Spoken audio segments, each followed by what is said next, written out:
আসসালামু আলাইকুম বন্ধুরা, কেমন আছো সবাই? আশা করি আল্লাহর রহমতে সবাই অনেক অনেক ভালো আছো। আমিও ভালো আছি না ভালো নেই। দেখো কি অবস্থা, আমার বাসায় পানি নাই, কলতে পানি পড়তেছে না। পানি নিয়ে এসে রান্না করতে হচ্ছে। কি যে সমস্যা, ঢাকা শহরে এরকম সমস্যা প্রায় হয়ে থাকে, পানি থাকে না, তখন অনেক কষ্ট হয় রান্না করতে। এটা দেখো, আমি বড় বালতিতে পানি নিয়ে এসে রাখছি, এখন এই বালতির পানি দিয়ে আমাকে রান্না করতে হবে। তো চলো রান্না করে নিই আর তোমাদের সাথে দেখাই।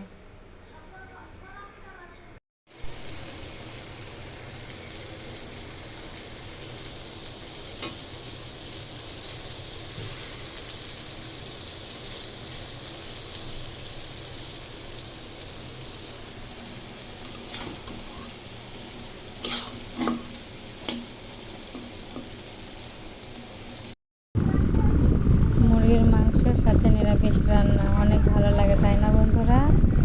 এই যে দেখো, আমার হাজব্যান্ড তোমার ব্রয়লার মুরগির মাংস খায় না, তো তাই ওর জন্য নিরামিষ রান্না করেছি। এখানে ডাল দিয়ে চাল কুমড়া ঝোল করছি, অনেক মজা লাগে খাবারটা খাইতে। তোমরা এভাবে ট্রাই করে দেখতে পারো। যদি পুরো ভিডিও চাই তাহলে